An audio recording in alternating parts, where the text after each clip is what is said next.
You know, sometimes we look at our relationships and wonder why they feel stuck, why we keep hitting the same walls, why the people we love seem distant, why we keep having the same arguments, the same disappointments. And if we're being real, sometimes we start to think maybe something is just broken, maybe in them, maybe in us. But can I tell you something? Strong relationships don't happen by accident. They're built, they're intentional.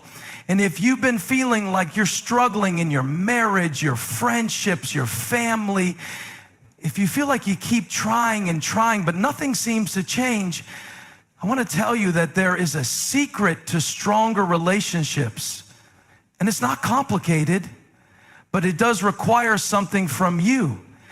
See, we live in a world where everything is about convenience. If it's not easy, we move on. If it takes too long, we give up. If it's not entertaining, we scroll past it. And without realizing it, that same attitude seeps into the way we love people.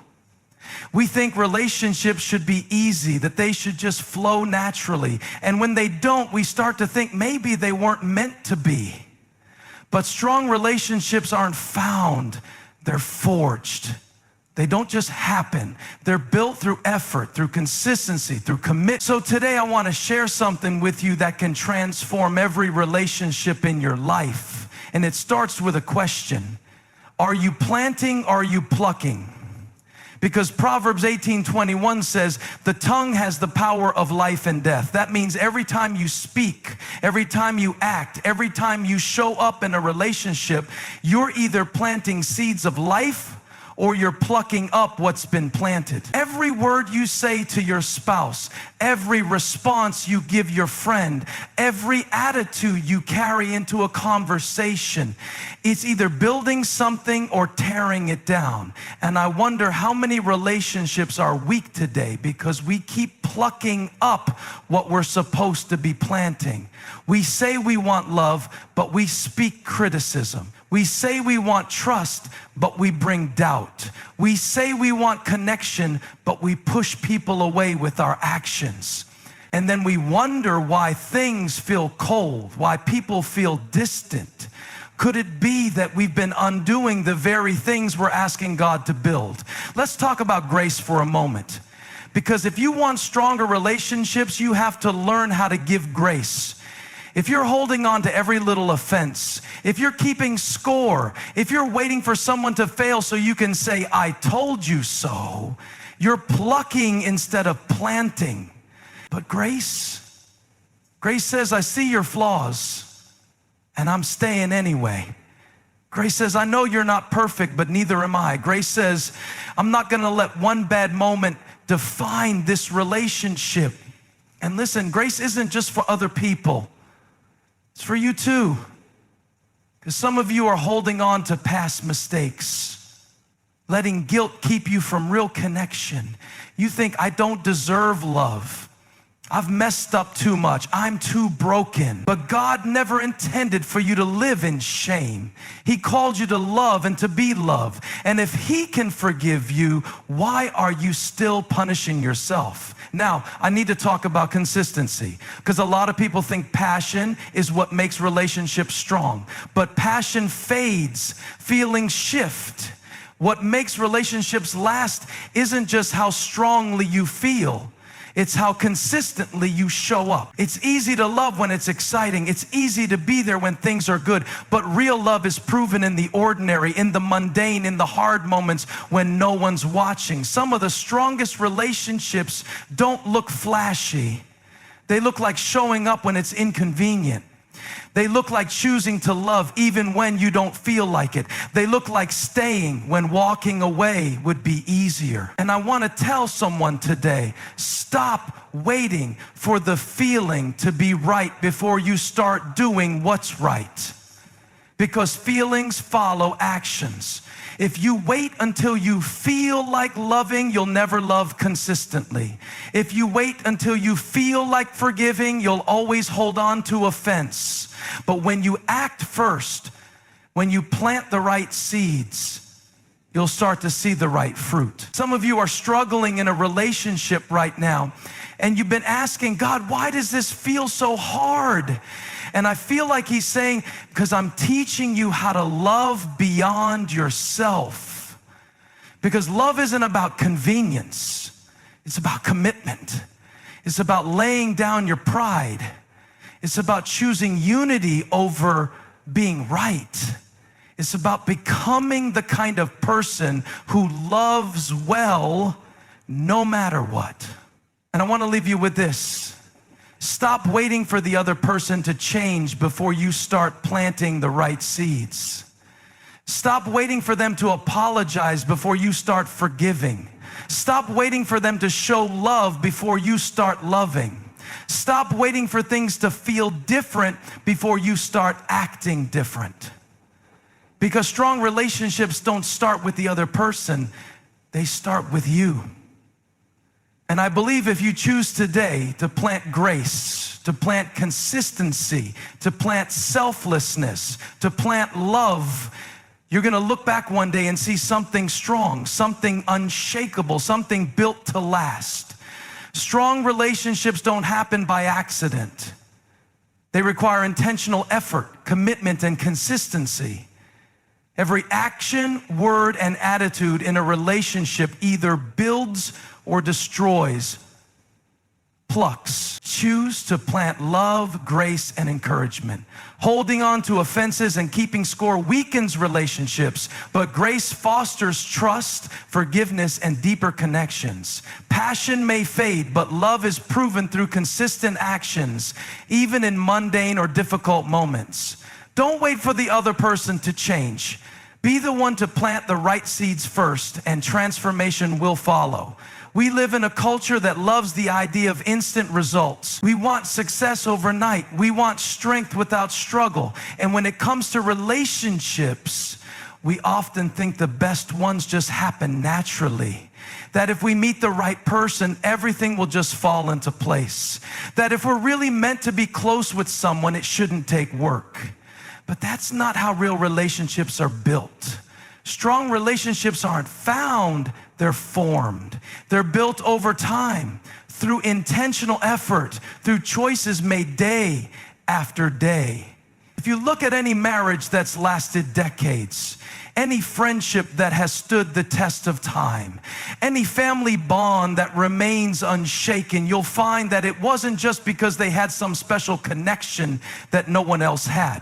It's because they chose again and again to build what they had. Think about a house. A house doesn't just appear. It starts with the foundation, then brick by brick, piece by piece.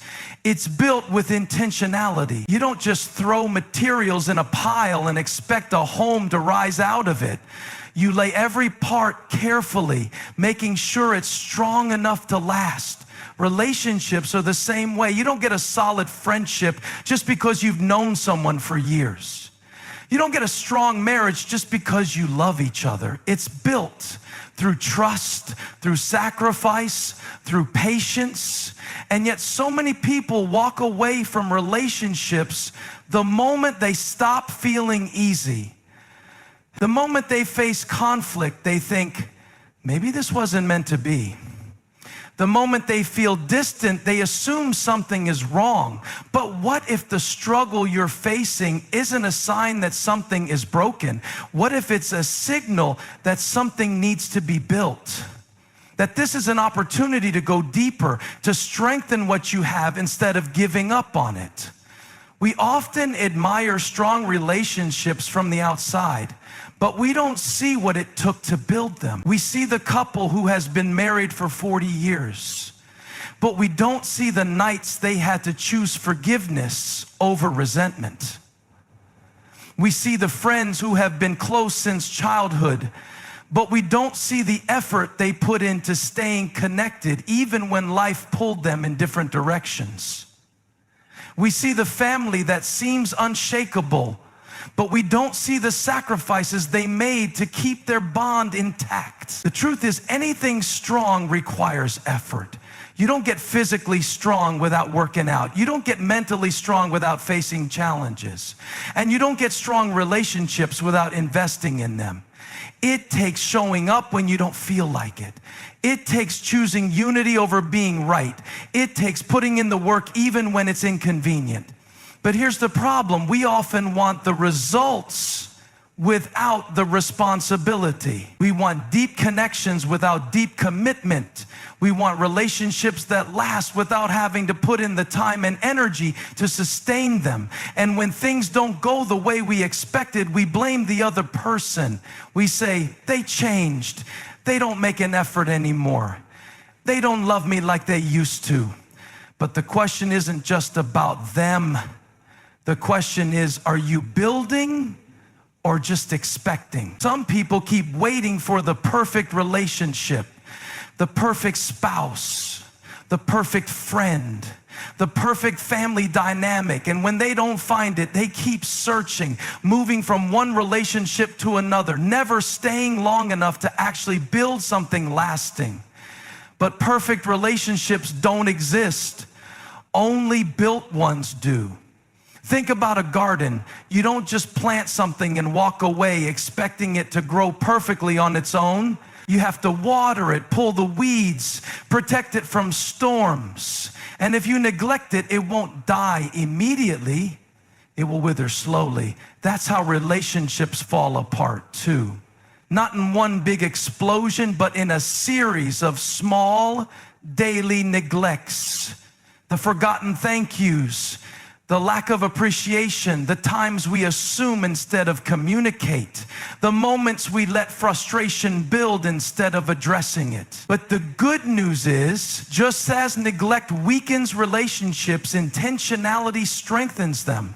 Every effort you make, no matter how small, is a brick in the foundation of what you're building. A simple, I appreciate you, reinforces love.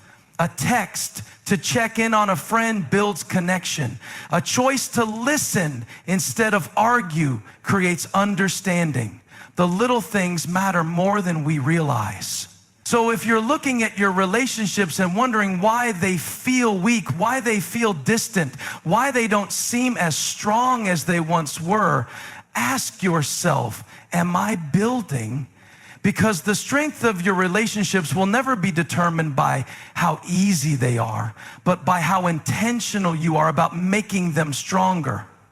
Every relationship you're in, whether it's with your spouse, your friend, your family, or even your coworkers, is growing in one direction or another. It's either being strengthened or weakened, deepened or destroyed, nurtured or neglected. And the truth is, the way you speak, the way you act, and the way you show up every single day is either planting seeds of life into that relationship or plucking up the growth that was already there.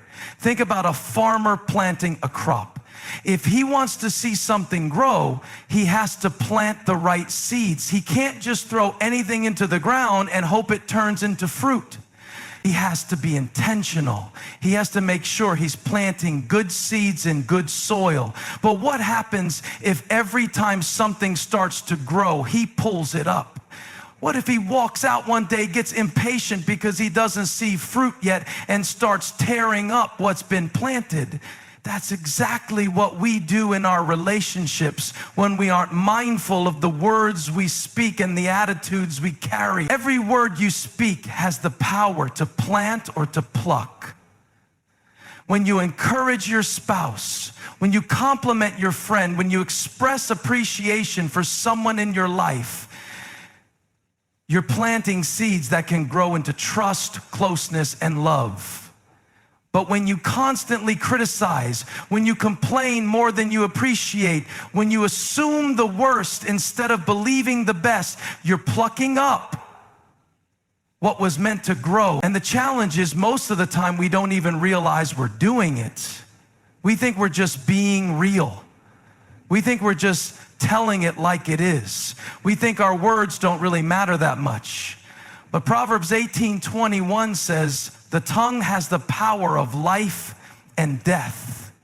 That means the words you say are either building life into your relationships or slowly killing them.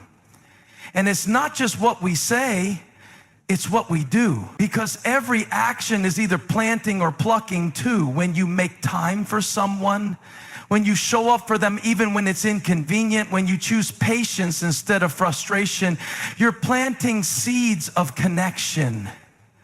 But when you withdraw, when you prioritize everything else over your relationships, when you let small offenses build into bitterness, you're plucking up the very thing you say you want to grow. Some of us have been praying for stronger relationships, but we're plucking up in private what we're asking God to bless in public. We say we want love, but we hold on to resentment. We say we want connection, but we don't invest time in people. We say we want trust, but we constantly speak doubt and suspicion. And then we wonder why things feel distant, why things feel broken, why we're struggling to feel close to the people in our lives. Could it be that the problem isn't what's missing, it's what's being uprooted? And here's the thing, planting is a process.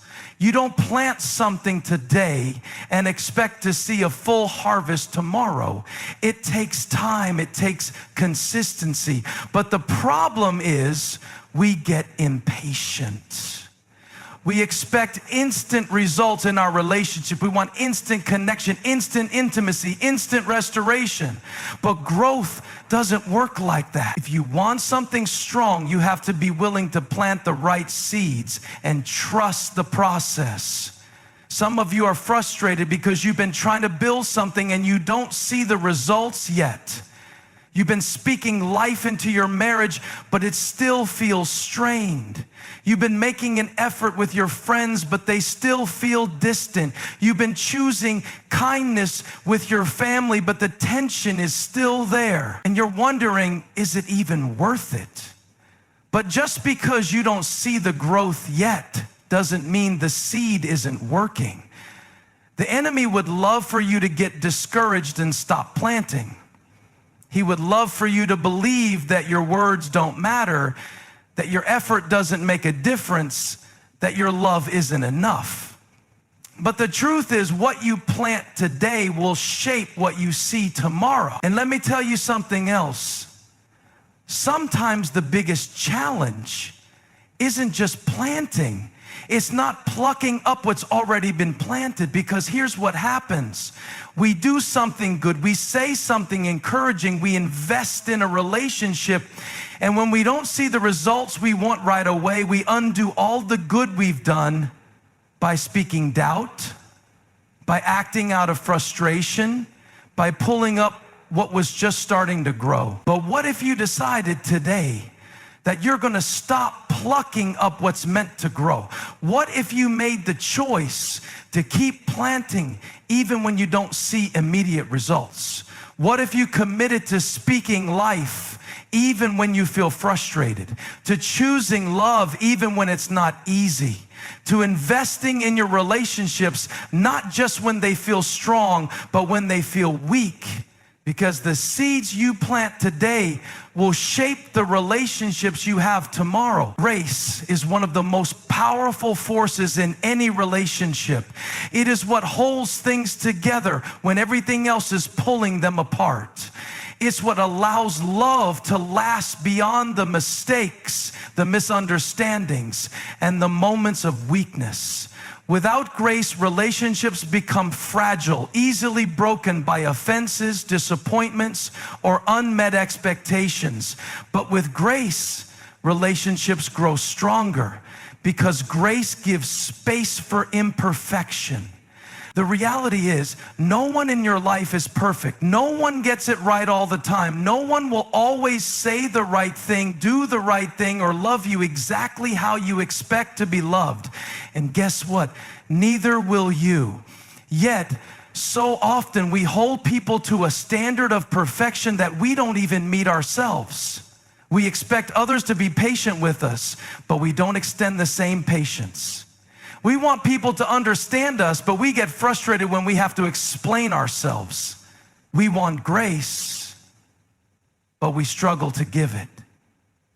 Grace means choosing to see the best in someone, even when they show you their worst. It means forgiving not because they deserve it, but because holding on to resentment only poisons your own heart. It means letting go of the need to be right all the time and choosing peace over pride. And for some of us, that's the hardest part, because we've convinced ourselves that if we let something go, we're letting them off the hook. If we forgive, we're saying that what they did was okay, but forgiveness isn't about approving what happened. It's about freeing yourself from the weight of it. Some relationships fall apart, not because love isn't there, but because grace isn't. When you hold on to every little mistake, when you keep a record of every wrong, when you refuse to move past an offense, what you're really doing is building walls between you and the people in your life. And those walls don't just keep them out, they keep you trapped inside your own bitterness. There's a reason the Bible says in Colossians 3:13, bear with each other and forgive one another. If any of you has a grievance against someone, forgive as the Lord forgave you. That means forgiveness isn't optional, it's essential. Because the same grace that God extended to us is the grace we are called to extend to others. And if we're honest, most of us have needed a lot of grace in our own lives. We've said things we regret. We've made choices we wish we could undo. We've hurt people we didn't mean to hurt. And yet when we received grace, it changed us. It healed us. It gave us another chance. So why do we withhold that same mistakes from others? And grace doesn't just apply to big mistakes. It's also about the small, everyday moments. Grace is choosing to overlook a frustrating habit instead of turning it into an argument. Grace is assuming the best when someone's words come out wrong instead of taking offense. Grace is giving someone space to grow instead of holding them to who they used to be. Sometimes the reason relationships feel tense isn't because there's a lack of love, but because there's a lack of understanding. We expect people to act exactly how we would in every situation. We assume they should process things the same way we do. We think they should communicate like us, react like us, respond like us, and when they don't, we get frustrated. But grace understands that people are different.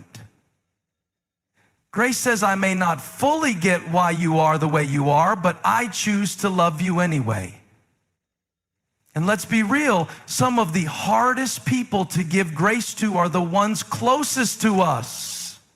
It's easy to show kindness to a stranger. It's easy to have patience with someone you only see once in a while. But when it comes to the people you do life with, your spouse, your family, your best friend, grace is tested on a whole different level because they see the real you and you see the real them. They see your flaws, your weaknesses, your struggles. And sometimes it's those closest to us who hurt us the most. But if we let every mistake, every bad day, every disagreement build a wall between us, we'll end up alone. Some of you have been holding on to something for far too long. You've been replaying an offense in your mind, letting it shape how you see someone. You've been keeping a mental list of all the ways they let you down. But here's the truth. Whatever you magnify will grow.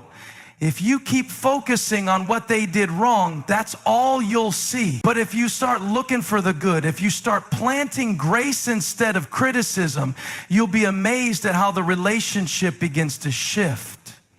And grace isn't just for them, it's for you too. Because some of you have been harder on yourself than anyone else ever could be. You've been carrying guilt over things you can't change. You've been beating yourself up for mistakes God already forgave. But grace doesn't just restore relationships with others, it restores your relationship with yourself. You don't have to be perfect to be loved. You don't have to have it all together to be worthy of connection. You don't have to keep punishing yourself for something that's already covered by grace. The more grace you give, the more freedom you'll find. Because when grace is present, love can grow, trust can be rebuilt, relationships can be restored, and what once felt broken can become stronger than ever before. Feelings are a wonderful gift, but they are also incredibly unreliable. They fluctuate. They change from one moment to the next. One day you feel deeply connected to someone, and the next they frustrate you. One day you feel like giving your best, and the next you don't even want to try. If you base your relationships on how you feel in the moment, you'll never build anything that lasts, because real love, real commitment is proven in consistency, not in emotions.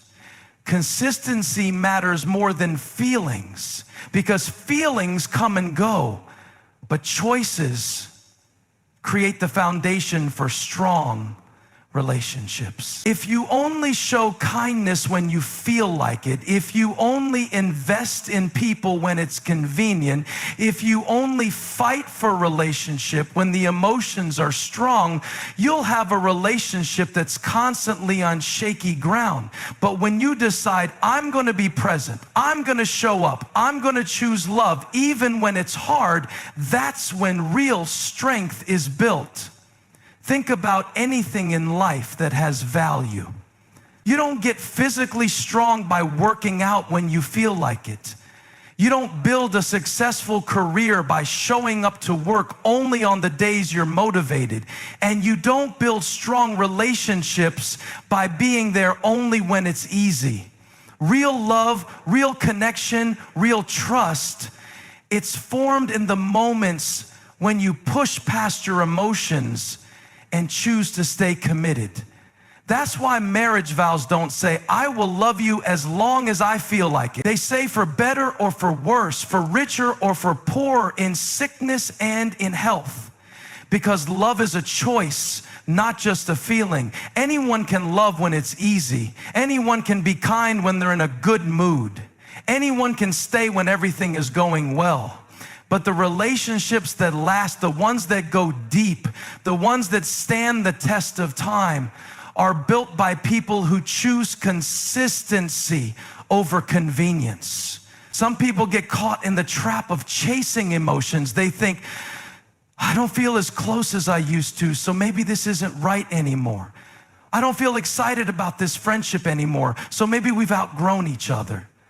I don't feel that spark in my marriage like I did in the beginning, so maybe it's over. But what if the issue isn't the relationship? What if the issue is how much weight you're giving to your feelings? Because here's the truth. Feelings are seasonal, but consistency is sustainable. Think about the weather. There are days when the sun is shining and everything feels warm and light, and then there are seasons of storms, seasons of cold, seasons of drought. Relationships go through the same cycles. The problem is some people walk away during a rough season, never realizing that if they had just stayed consistent, the season would have passed. If you want a relationship that lasts, you have to be intentional even when the feelings fade. You have to invest even when it doesn't feel exciting. You have to stay committed even when it's challenging. Because the most meaningful relationships aren't built in the grand gestures. They're built in the everyday choices. The simple text to check in. The small act of kindness when you don't feel like it. The decision to listen instead of argue. The willingness to keep showing up even when it's inconvenient. Some of the most powerful moments in a relationship aren't the ones filled with excitement and passion. They're the moments when you choose to stay when you feel like leaving. When you choose to forgive when everything in you wants to hold onto the hurt. When you choose to put the other person first when selfishness would be easier. That's what builds trust. That's what builds intimacy. That's what creates relationships that last a lifetime. And let's be honest, sometimes consistency is exhausting. There will be days when you feel like you're the only one trying. There will be moments when you wonder if the effort is even worth it. There will be times when it feels like nothing is changing, even though you're doing your best. But just because you don't see immediate results doesn't mean your consistency isn't making an impact. Think about water dripping on a rock. One drop doesn't seem like much. Even 100 drops don't appear to change anything. But over time, that consistent pressure reshapes the rock itself. Your consistent love, your consistent kindness, your consistent effort is shaping your relationships in ways you can't always see in the moment. Some of you have been feeling discouraged because you're putting in the effort, but you don't feel the change yet. You're doing the right things, but you're not getting the emotional reward you expected. And the enemy would love for you to believe that your effort doesn't matter. He would love for you to think that if it doesn't feel good, it's not worth it. But the greatest breakthroughs come on the other side of consistency. So don't give up just because it's hard. Don't walk away just because the feelings aren't as strong as they used to be. Don't stop investing just because you're tired. Because the seeds you're planting today will become the harvest you see tomorrow. And the relationships that are truly worth having are the ones you choose to build, not just the ones that feel easy in the moment. No relationship can thrive without communication. It's the foundation for connection, the bridge between two hearts, and the key to understanding one another. And yet so many relationships suffer, not because of a lack of love, but because of a lack of communication. People assume, they hold things in. They let small offenses grow into big resentments. They shut down instead of speaking up. And over time, the distance begins to grow, not because they don't care, but because they didn't know how to communicate. Healthy communication isn't just about talking, it's about listening. It's about hearing not just what is being said, but also what is being felt. So many conflicts arise not because people don't love each other, but because they don't feel heard. They don't feel understood. And when someone feels unheard, they either get louder or they shut down completely. That's why some people find themselves in constant arguments, saying the same things over and over, but never feeling like anything is changing. And others withdraw completely, thinking, what's the point of talking if nothing ever changes? But real communication isn't just about getting your point across. It's about building a bridge of understanding. It's about creating a space where both people feel safe enough to be honest, vulnerable, and real. And let's be honest, communication isn't always easy. It takes humility. It takes patience. It takes choosing to listen even when you don't like what you're hearing. Because the reality is, when emotions are high, understanding is often low. When we're hurt, we react instead of respond. When we're frustrated, we assume instead of asking. And in those moments, we're not communicating, we're defending, we're attacking, we're shutting down. That's why the Bible says in James 1:19, everyone should be quick to listen, slow to speak, and slow to become angry. Because when you listen first, when you pause before reacting, when you seek to understand before you seek to be understood, you create space for healing instead of hurt. But the truth is, most people don't listen to understand, they listen to respond. They're not really hearing what the other person is saying, they're just waiting for their turn to talk. And when that happens, communication breaks down, because if the other person doesn't feel heard, they'll either push harder or pull away. That's why it's so important to ask yourself, Am I really listening, or am I just waiting to talk? Because listening isn't just about being silent while the other person speaks. It's about being present, about leaning in, about making sure they know that what they're saying matters. It's about putting down the phone, turning away from distractions, and giving them your full attention. Because nothing says, I care about you, more than truly listening. And let's talk about something that so many people struggle with: unspoken expectations. One of the biggest reasons relationships suffer is because people expect things from each other without ever expressing what they need. They assume if they really love me, they would just know. But love doesn't make people mind readers. Just because something is obvious to you doesn't mean it's obvious to them. Think about how much frustration could be avoided if people just communicated what they needed instead of expecting the other person to guess, instead of waiting for your spouse to figure out that you need help. Tell them. Instead of assuming your friend knows you're struggling, reach out. Instead of expecting your family to understand why you're upset, explain it. Because unspoken expectations lead to unmet needs, and unmet needs lead to unnecessary resentment. And then there's the issue of tone.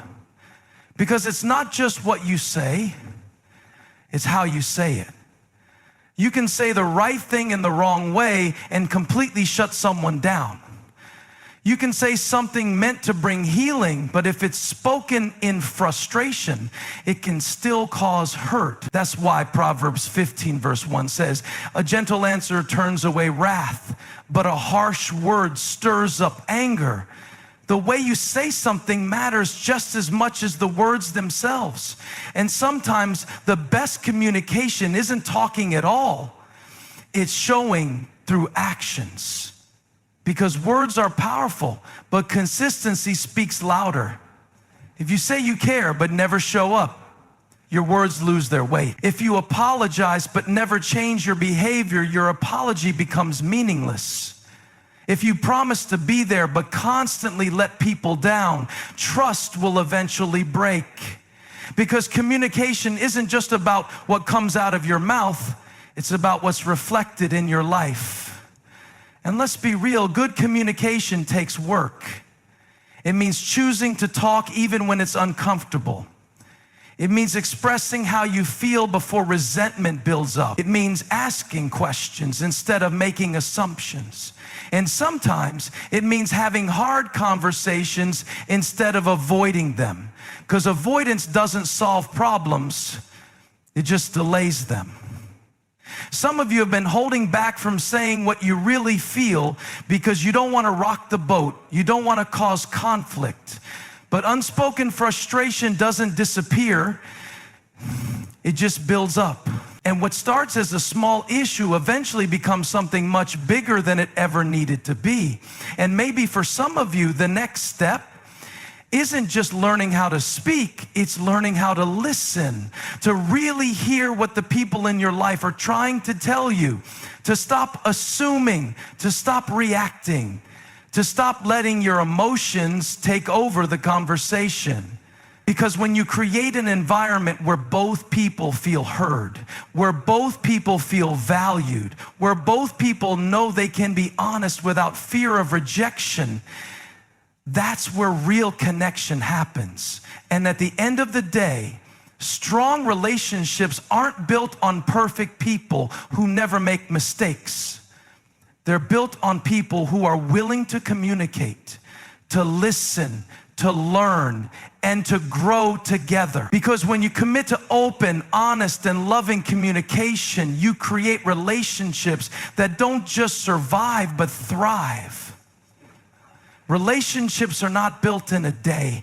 They are built daily. Through every word spoken, every choice made, and every challenge overcome together.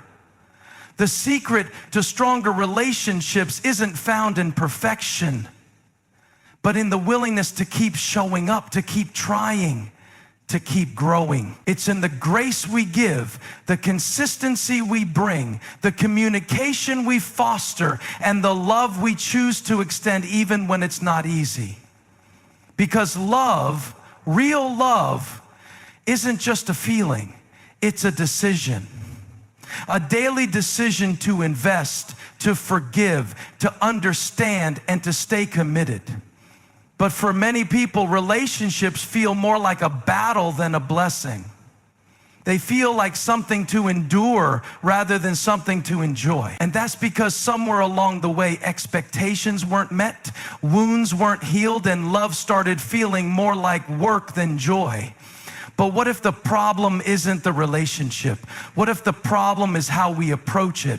Because the truth is, relationships don't break overnight. They break gradually through small neglects, silent disappointments, and unresolved issues that build up over time. And for some, the biggest challenge isn't a lack of love, but a lack of awareness. Awareness of how our own actions and words affect the other person. Awareness of how our silence is just as loud as our words. Awareness that relationships require effort. Not just in the big moments, but in the small, consistent choices that either draw us closer together or push us further apart. And if we don't take the time to be intentional, we can find ourselves waking up one day feeling disconnected from the very people we once felt closest to. And here's the hard truth. Love alone is not enough to sustain a relationship, because love without grace will crumble under pressure. Love without consistency will fade when emotions change.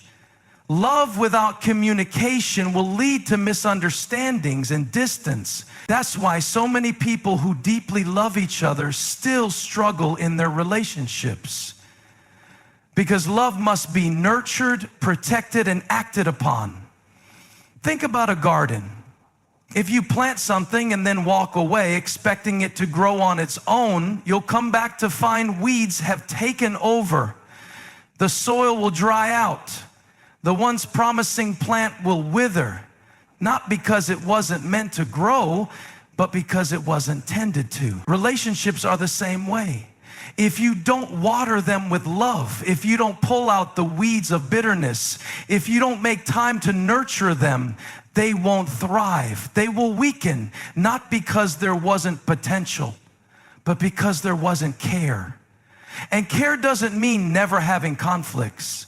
It doesn't mean avoiding hard conversations. It doesn't mean pretending everything is perfect when it's not. Care means being willing to do the work, willing to ask hard questions, willing to listen instead of just waiting for your turn to talk, willing to take responsibility for your own actions instead of always blaming the other person. Because strong relationships don't come from perfect people. They come from people who are willing to grow. But what happens when the other person isn't trying? What happens when you feel like you're the only one putting in the effort?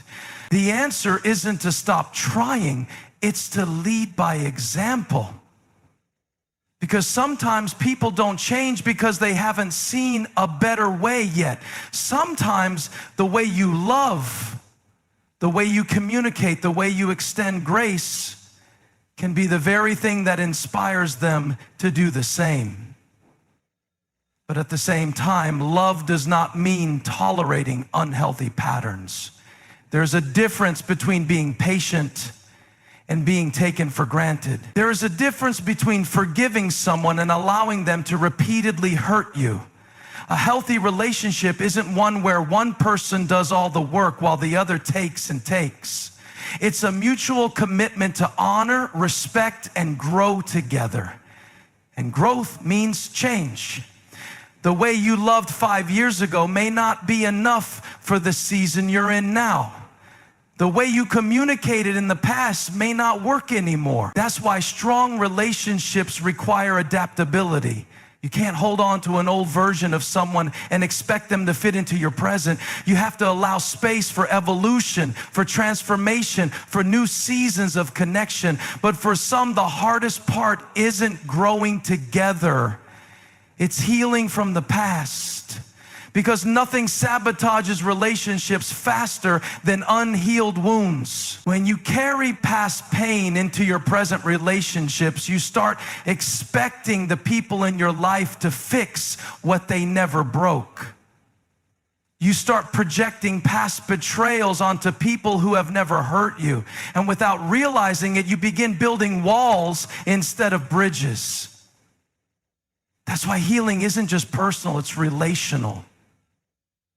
Because the version of you that's whole, that's free, that's no longer carrying bitterness is the version of you that can love fully. And sometimes that means learning how to let go, letting go of past disappointments, letting go of unrealistic expectations, letting go of the need to always be right, the need to always be in control, the need to always have the last word.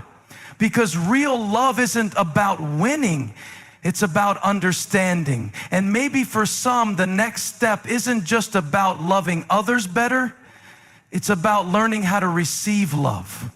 Because when you've been hurt, when you've been abandoned, when you've been let down, it's easy to believe that you have to protect yourself.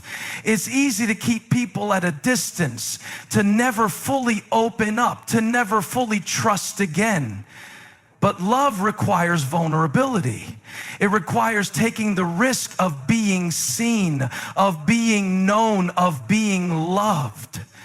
Not just for the parts of you that are easy, but for the parts of you that are messy, complicated, and still in progress. And the beautiful thing about love is that it's not about perfection, it's about persistence. It's about choosing to keep showing up even when it's hard. Choosing to keep believing in the best even when the worst has happened. Choosing to keep moving forward instead of letting past pain define future connection. Because at the end of the day, relationships are the most valuable thing we have.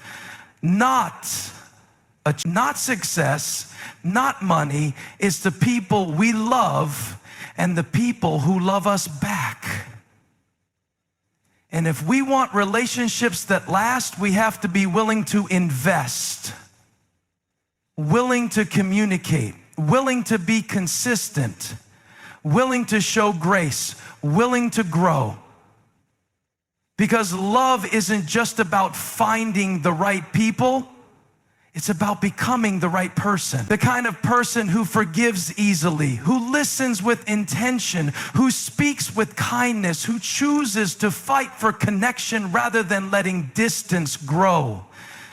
The kind of person who understands that real love, real commitment, and real relationships are built not in the big moments, but in the daily choices to show up, stay present, and keep loving one day at a time.